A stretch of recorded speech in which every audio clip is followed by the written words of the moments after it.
Welcome, ladies and gentlemen, to an all-new reaction and review. Tonight, ladies and gentlemen, we are checking out a movie from 2009, and that movie is Watchmen. Based, obviously, of course, on the profound, the legendary miniseries by Alan Moore and Dave Gibbons of the same name. It's been a number of years since I last read Watchmen. I've got all 12 issues. It's sort of like compacted into like a graphic novel style, and I absolutely love that series. I know I don't technically know whether or not it's acclaimed as one of the perhaps the best comic book series of all time. I couldn't tell you. It's been a very long time since I last read comics myself.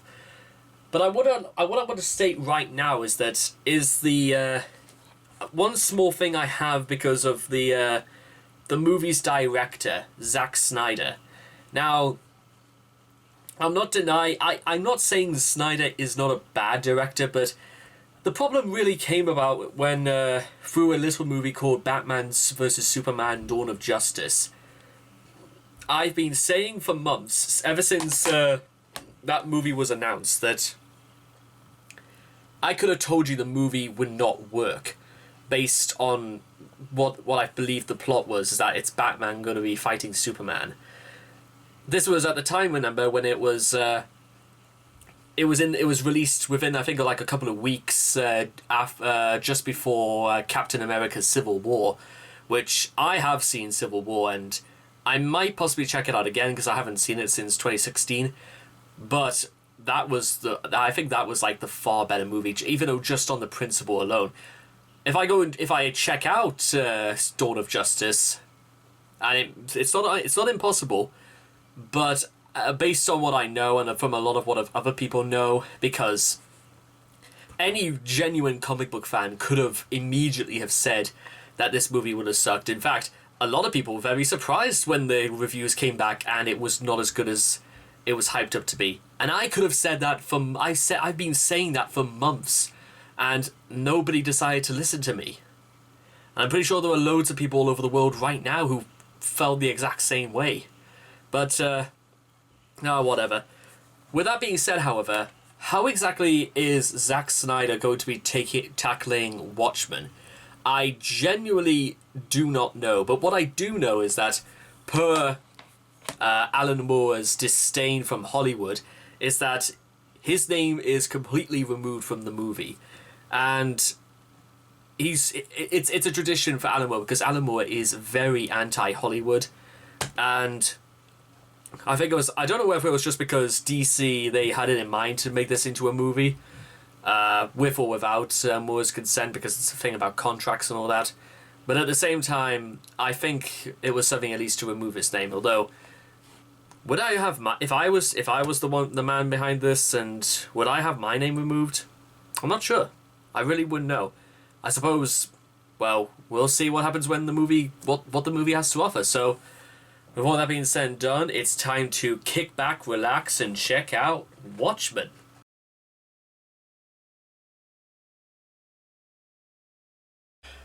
Well then, ladies and gentlemen, that was Watchmen, and before we begin, I just gotta say something right now, because the movie has actually let's start off with something very trivial first of all, the soundtrack.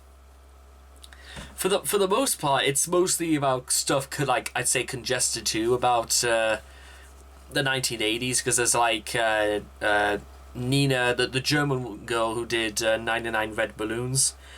There's Bob Dylan put in this as well. And there's loads of stuff like that. I believe there was meant to be something like Billie Holiday doing a cover of Hallelujah when Silk Spectre 2 and Night Owl 2 have sex in the airship. And I say that because the very first, as the credits roll, they put My Chemical Romance on, and I believe because it's Desolation Row they're putting on, and I believe there's also a song that Bob Dylan also did called Desolation Row, and I'm not too sure if it's meant to be a cover of that song, but I might have to look into that just before we end. Well, some point if I get a moment. Now, with that being said, there's a few things I wanted to talk about because, for one, and I kind of wanted to start off on a very strange sort of note because I have a few problems already concerning well, basically the cover I'm using, which is the one that was released in theaters. It's already, now listen, the movie is already how long is the official runtime? Like 2 hours and 35 minutes already. So it's a very long film, and I'm not too shocked at the fact that they wanted to end it at that point, because I think something like, isn't like Avengers meant to be 2.5 hours as well? I've never seen Avengers myself, but I've heard it's quite a very long movie, to say the least. I'm saying this because there's quite a lot of things that are kind of missing. Some of them are, well, things that they had to change for the story, which I think is perfectly understandable. The whole, the idea that they're trying to masquerade it as Dr. Manhattan is the one who caused Armageddon instead of a hoax alien invasion. That seems kind of a pretty suitable choice because it's still, even though it doesn't technically make it a bit of a twist ending anymore, it's kind of, you could see why, and you could pretty much work out quite early why. Is it Adrian Toomes? I forget. It's been a very long time. Adrian Veidt. Okay, fair enough. Where did I get Toomes from? Let me just work out. No, doesn't seem to be here. Adrian Toomes. No, Adrian Toomes was the Vulture from Spy. I'm getting my stories mixed up already. So, back to what I was talking about. It's a 2.5 hour film, but there are certain things that they do obviously cut out of the movie that were featured in the comic. For example, the whole the pirate and the buccaneer story, which is the comic within the comic, is completely cut out of the movie. So is the interactions between, like, what was he called, Lawrence or something in the comic, the news vendor and this comic book kid. They were both basically, they didn't really have an interaction. They just kind of like ripped onto each other as the wave basically turned them into vapor. That's basically what we see out of them. I'm pretty sure it was just put in there as more like fan service more than anything at this point. Now, and also they cut out the scene where Night Owl gets murdered by, I don't know whether or not they're like paid thugs by Veidt, and they also cut out the scene where the Pyramid Transatlantic corporation the ship was blown up at sea. They cut that out, and I don't really particularly know why they cut that part out, because that would be pretty easy to fit in, as opposed to having just all these scientists of Veidt just die. Then they don't even really die on screen. They just kind of like die in front of Veidt, or Ozymandias, I should say. So now, from what I heard, is that there is a director's cut of the movie, and then there is an ultimate edition, which also contains in the movie the story of the Buccaneer, the short comic, the story of the Buccaneer, which is just a really like a short story, just sort of like put into the comic just for this. I can't just technically really work out why. I didn't particularly really get into that pirate story myself. It's just, probably it was just a short story that Alan Moore had his mind a few days, and then decided to just, well, it wasn't going to be published in DC, so may as well, or 2000 AD for that matter. So may as well put it in just this little short story. Now, there isn't, because this is going to lead me into a problem I have with the idea of director's cuts and ultimate editions of movies, is that you're basically telling your audience is that if you want the full story, you have to spend more money.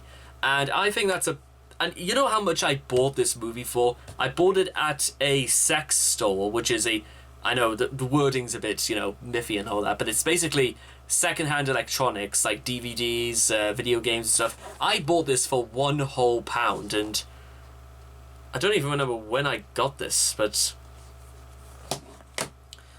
it just kind of like sat on my shelf for a while, and I just finally decided to put it in, and there we go. So, but the problem is that I'm not really sure this movie needed any more to be put in anyway.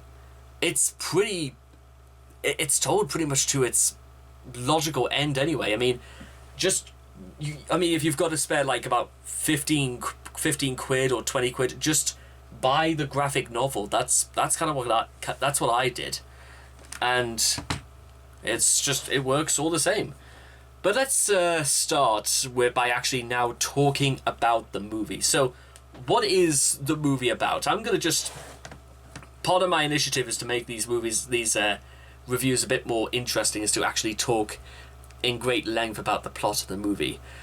The movie starts with somebody breaking into an apartment in New York City and subsequently murdering Edward Blake, known as the comedian, by throwing him out of a window. Edward Blake, meanwhile, is joking about that the time has finally come and that it was all a joke, as his trademark pin just flies out with blood stained on the pin. In comes a masked character who goes by the name of Rorschach. He investigates the fact that comedian was obviously set up to be murdered, and there was no burglary. So Rorschach gets this conspiracy that all of a sudden people are hunting down masked superheroes. So he goes to Night Owl 2, played by, if I just find out right here, by Patrick Wilson, and they don't particularly really see eye to eye. They just kind of like go, we don't know, those were a long time ago, we kind of like have to move past on it, and you're kind of a bit crazy, Rorschach. So Rorschach leaves, and then he goes to one of two people. One is Adrian Veidt, otherwise known as Ozymandias, played by Matthew Good, and he doesn't do that. There's a shot where actually it's Night Owl who speaks to Adrian. There's a large, I think it was in the, I know if I was, no, Rorschach, I think Rorschach does go to see Adrian in the comic. Okay, that's just a bit of a strange change there as well. I mean, it's not like Rorschach couldn't go to see Adrian. He knows how to do it. So then what Rorschach does next is that he goes to a Rockefeller military test center, I believe, and he breaks in and speaks to this giant blue guy who has this hydrogen symbol implanted on his forehead, known as Dr. Manhattan, played by Billy Crudup. Yeah, I hope I'm getting that name right. And what you need to understand about Manhattan is that he was the result of a tragic, what was it, like a reaction, sort of like a reaction accident where his entire body was destroyed and then it's reanimated. So he's basically a living entity, well, almost an entity of God, but he can do basically anything he wants, because he can dissect particles, he can turn machinery inside out, and he's as they call it, the Superman, and that he is American. Or I think it was somebody called Willie, I think would refer to him as God. He dies as a result. Anyway, okay, I'm one at a time. So the meeting with Rorschach and Manhattan goes absolutely south. Accompanying Manhattan is this young woman by the name of Silk Spectre, who actually gets the biggest credit in here is from this Malin Ackerman, which, fair enough. I mean, it's not as if like Silk didn't have a big role in the story. It's just, there you are. And so Rorschach, already running out of ideas, starts to investigate. Well, what happens is that Edward Blake has his funeral, and you get to, first you get all these great flashbacks about the comedian's life and how his relationship with the other heroes, from the comedian raping Silk's mother, to Manhattan and the comedian in Vietnam, and Edward just straight up shoots somebody who he made pregnant. And then it comes to what was it? This meeting of the first meeting of the Watchmen, where basically comedian just walks out after setting fire to a map created by Ozymandias. All this happens. Night Owl goes on a mission to stop rioters from enacting this. Well, what happens is that there's apparently something that's referred to. It's a little bit loose how it's referred to in the movie, called it was like the Kane Act, or the maybe the Cape Act, where basically all superheroes were now going to start, being sanctioned and just being deemed as illegal vigilantes. So basically comedian just goes in and decides to shoot up a lot of rioters. Night Owl just kind of like watches on from all this, and eventually they realize that just kind of like just rest in peace, basically, to the comedian. Now what happens next is that there's also this villain called Moloch, who was basically just someone that just followed comedian about, and he starts laying information that he knew that he was after somebody. And comedian comes in drunk, crying to Moloch. So Rorschach gets even more suspicious about that somebody is definitely talking to him. All the while, there's this sort of ongoing outlet that the Soviet Union is going to launch a nuclear holocaust against the West, and it's technically, because it cuts back to these shots of the U.S. president and all of his war generals saying that we're moving the clock further towards midnight. I know technically that is a term used to predict the advent of doomsday, I believe. So, let's see. Goes to see that.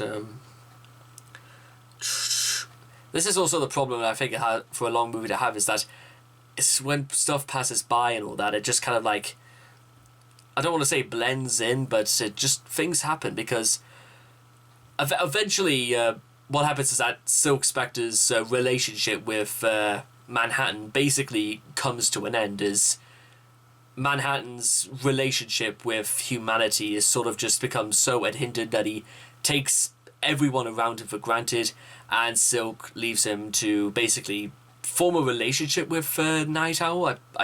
I suppose that's how it goes. They just kind of like, they get together because they need each other, and they start this affair, relationship. I'm not entirely sure, because how you could technically call how that dynamic was supposed to have worked. So Manhattan gets called to do this interview, and he gets posed a lot of questions about the fact that they believe he is radioactive and he's causing a lot of people to die from cancer. His ex-wife, co-workers, I'll say this about Manhattan. His backstory is actually very, well, it's tragic considering the circumstance, and all of a sudden, based on what he does, it's really interesting how the fact that you could see Billy Crudup's humanity just kind of like has faded, but he displays quite a lot more emotion in his words, and the fact that he just says, I knew this was going to happen. I do care for you. He says these things very monotone because he's not a human anymore. That's basically the basis of Manhattan's character, is that he's become, I don't really want to say God, but he's become as godlike as you can get. So Manhattan decides he's absolutely had enough of being barraged by questions and going into this strange outburst where he zaps. Well, actually, there is a scene where he zaps everybody out of the room. It's also in the comic, and then he decides to go to Mars, where he contemplates about what has happened to him and the fact that he's now going to form this entire giant glass clockwork structure on Mars, which I must admit is pretty cool. Rorschach then goes to see Moloch again to find out Moloch's been murdered, and Rorschach ends up getting arrested, screaming, "Give me back my face," as his Rorschach blotted mask just gets pulled. In fact, actually, that wasn't even really featured in the comic as well, about the origin of how Rorschach got his mask. And that's kind of interesting. That's really interesting that they kind of like just cut that out of the actual film, because if it wasn't for that, then there would be no explanation how Rorschach even got his mask at all, or how he decided the philosophy of never compromise even in the face of Armageddon would come about, seeing morality as black and white. Rorschach just goes through, tells about his story, tells that he is Walter Kovacs, from murdering. The thing about, when he goes to investigate this girl who's been kidnapped, kills these two German shepherds, and then hacks the murderer with a giant butcher knife. It's not that bad a change, because in the comic the murderer dies in a fire that Rorschach of course started. But I don't know, it's just kind of like, because the colour palette for the movie is okay, I suppose, but there's a lot of colour missing in this movie, because I'll tell you what I'm talking about. I might get the butterfly segment well, technically you can't really have like the butterfly segment in something like in the movie, because it'd be pretty hard to do, but let me see if I can find out a scene in question to show you what I'm talking about. I might get up to the point of...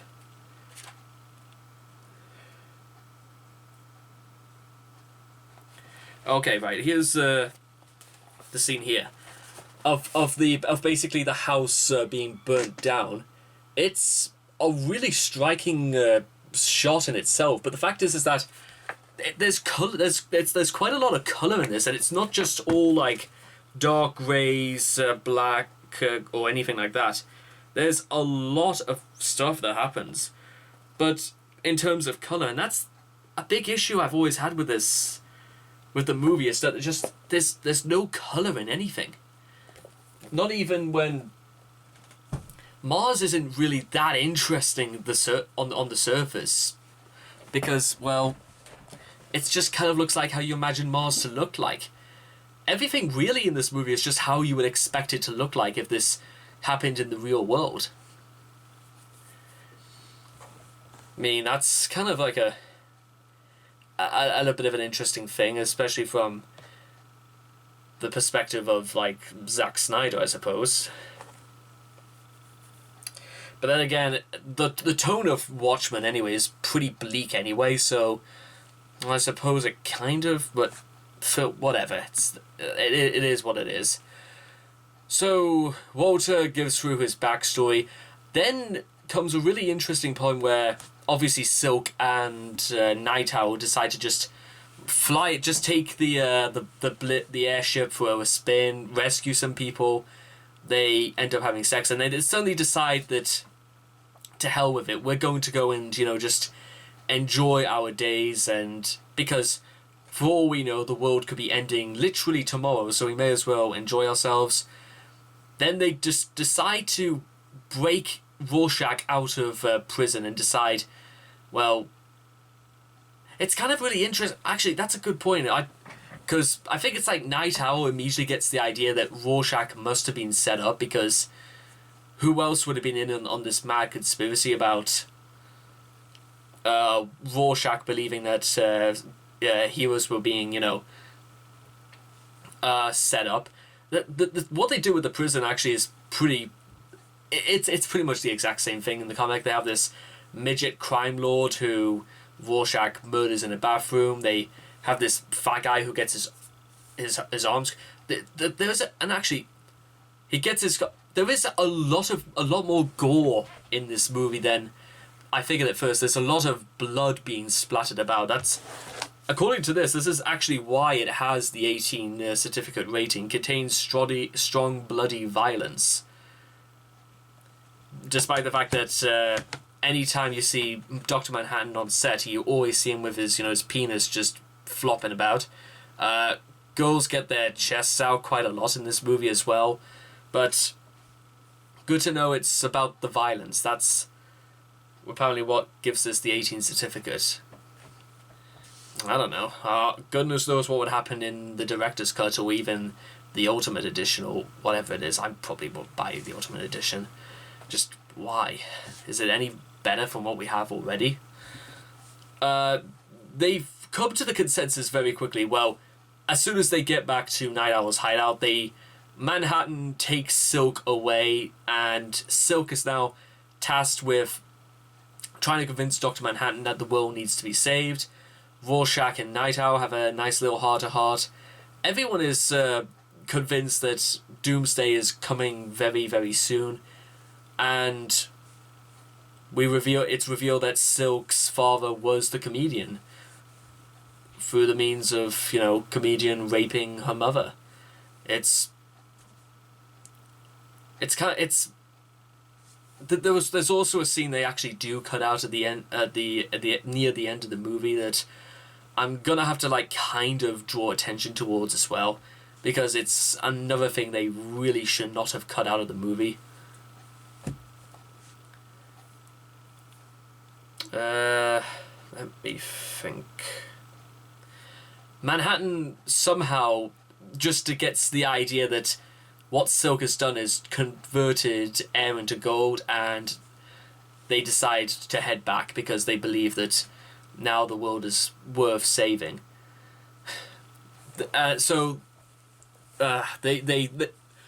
Night Owl and Rorschach finally discover that it's Adrian who is behind the transaction at Pyramid Trans.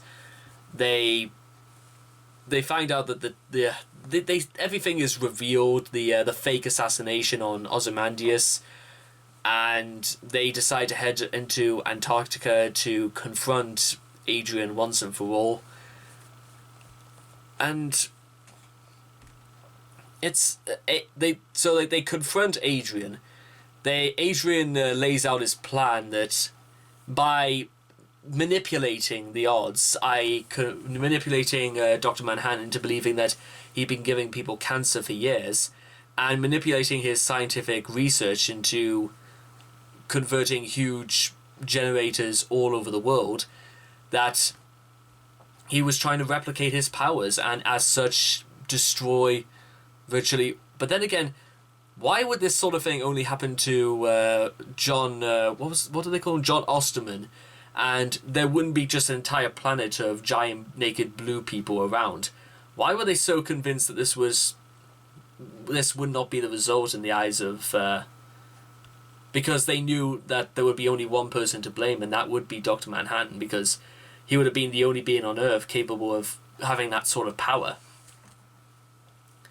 So all is revealed. Adrian's attempt at murdering Dr. Manhattan goes badly. Then Manhattan comes to this very strange sort of conclusion that he says that if this hadn't happened, then the nuclear weapons would have obliterated the West and the entire world would have been at war. So through killing 15 million people, they've saved every other life on the planet, which Rorschach completely blows his top and decides to just, no, he has to go out and tell the world of what's happened. Manhattan finally decides to grow a conscience and murders Rorschach, and it's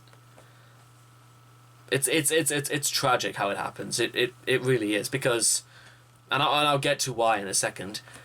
So then, after all of this, the humanity mustn't have stayed around for too long, because Manhattan decides that he is going to be leaving Earth forever to join another galaxy, one that is less complicated. They don't technically say that in the movie, but, anybody knows that it would have probably been for the best. Not that anybody could find Dr. Manhattan anyway, so he's gone forever. Everyone else reluctantly decides to keep quiet about this whole incident, and all seems well with the world. War has been averted. Millions of people have died, but everyone stays alive. Up until the point where, well, basically Silk and Night Owl form a relationship. And listen, here's the really, really one big scene that they should have just left in the movie is Sally Jupiter, Laurie's mother, has this scene near the end of the comic where she's sat, where she's in a chair and just crying over Eddie. And it's important because it gives you the idea that Sally really did love the comedian despite what he did to her. And she's just left wallowing, just drinking herself almost to a bitter end. It's, for those who've read the comic know exactly what it is, but if you haven't read the comic at this point, I would highly recommend it.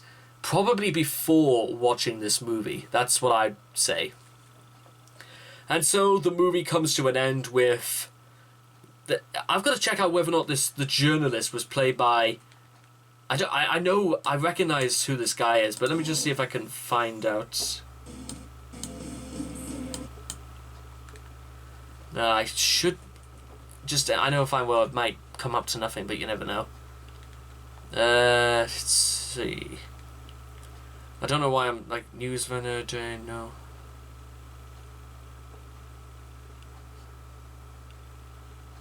Let's see. Oh, let's see.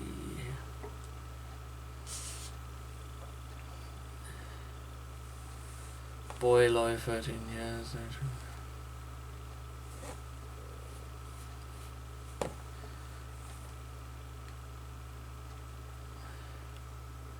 Okay, right. I don't particularly think it really matters that much, but yeah, it's well, there technically is a little bit more. Christ, there's a long list of characters, isn't there? Mostly just sides, you know, people just on the side, just background stuff. Yeah. Ted Friend, I think that's who it is. I don't really know who that is, unfortunately. But they discover that Rorschach's journal was posted to this newspaper venue, and that's where the comic and the movie ends, with where this kid just deciding to pick up the journal and I'll leave it entirely in your hands, and all is going to be revealed, more or less. So, with that being put into perspective, let me go over very, very briefly what I thought about the movie overall. The first thing I want to say, and I'm going to say this absolutely at the risk of, you know, not saying anything at all, is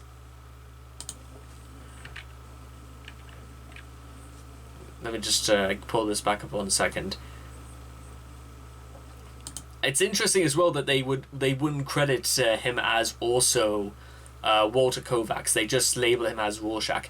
But the best part about this movie is Jackie Earle Haley's portrayal of Rorschach. He looks exactly as you would imagine Rorschach to look like. From the ginger hair to his 5 o'clock shadow, to the bruises, the cuts, the very deep gravelly voice.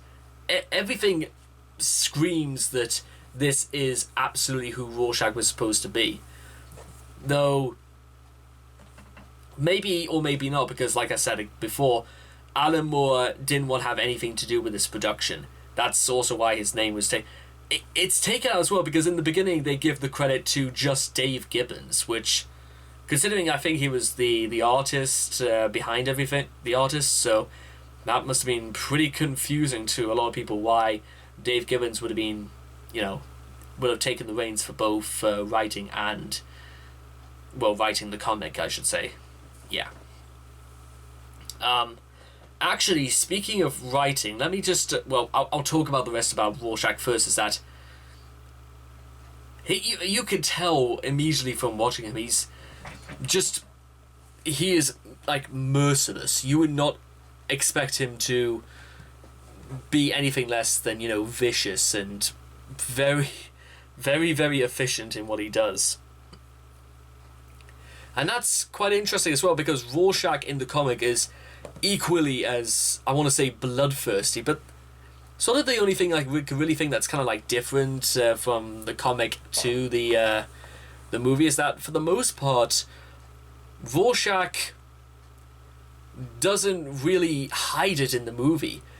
And to be fair, again, Rorschach doesn't really hide it in the comic either. But I think, I don't know if it's I'm just looking for differences, but it's they both look the same and they act the same way, so may as well be a perfect fit, really. So that's all I have to say there.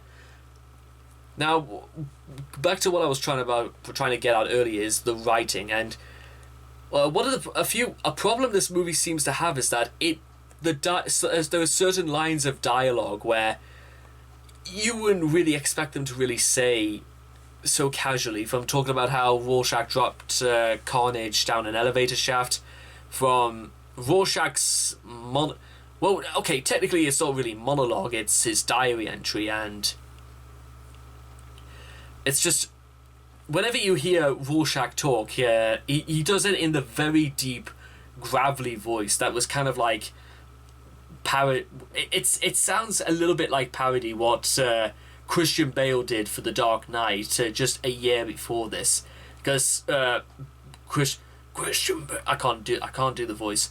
Christian Bale also had a very deep, gravelly voice for Batman, and it seems a little unfortunate that those two movies would be so close together in terms of being released, because it really does kind of, it throws you for a loop for about a good couple of minutes, but you kind of get used to it because it fits the character so well. Now, with that being said, because the action in this movie is quite good, although anytime any character gets punched, they play, I don't really want to say the same effect over again, but you can tell exactly that the problem is that it doesn't deliver like a lot of, because there is action in this movie, but it doesn't make us, it somehow it doesn't make it seem as realistic as I think they ought to, because there'll be some scenes where a thug gets thrown about and his bones are broken at impossible angles and all the rest happens, but fortunately those sort of incidents are quite few and far between anyway, so it's kind of like if you blink and you'll miss it, but you do pick up on details a little bit like that. Now, there is also one little thing I kind of wanted to really touch upon for this review, is that well, I'm not really sure. This is the biggest problem I think I've got with this movie. And that's sort of why I'm sort of a little bit struggling to really say anything too deep. It's because why watch the movie when I could just read the comic? I mean, the comic, it has everything it would need, because that was everything that was intended by Alan and Dave. There was no need for there to be things taken out or things to be re-put into place. I mean, and also the abundance of a lot of color. I mean, what on earth is the point of having Ozymandias not speaking? I'm gonna just pull up a scene where you can see Ozymandias, and that we've got original Night Howl.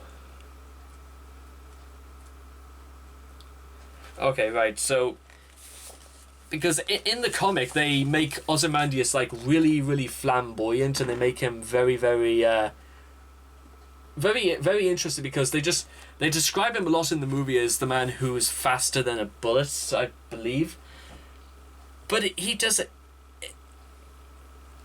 You can see obviously that Ozymandias is meant to be cunning and manipulative and somebody who thinks to very, very logical ends. His quest to save humanity has deformed it so that, if anything, you could say Ozymandias was the person who lost his humanity, not Dr. Manhattan. Manhattan was only the result of a freak accident. Ozymandias planned everything in place for a better world. But I'll say it again, that's just something you could have just read in the comic anyway. So the problem is that what exactly do I have to gain from the movie that I can't just gain from the book? Well, there are a few things I kind of like want to say. First of all, the acting is solid. It really is. There isn't really like a moment where I can really think of that strikes out where any character is just kind of like being very, very unrealistic. This is despite the fact that there's a character called Rorschach who goes around slaughtering people and believes that there's a conspiracy theory about mass superheroes being targeted off. Comedian, I suppose, is a bit harder to really like pin down because they express him as this they express him as a Nazi, which is kind of like I'm kind of like glad that they left that part in, though I don't particularly understand why they. Well, I suppose it's because the interview between Rorschach and Adrian didn't happen at the beginning of the comic, and there is this throw off line where Rorschach thinks that Adrian's a homosexual, and through his like flamboyancy or his looks, basically. Now, because again, this is really interesting, is because Jeffrey Dean Morgan, who played the comedian, gets ranked higher than Night Owl. Well, gets ranked quite high in this movie, I must admit.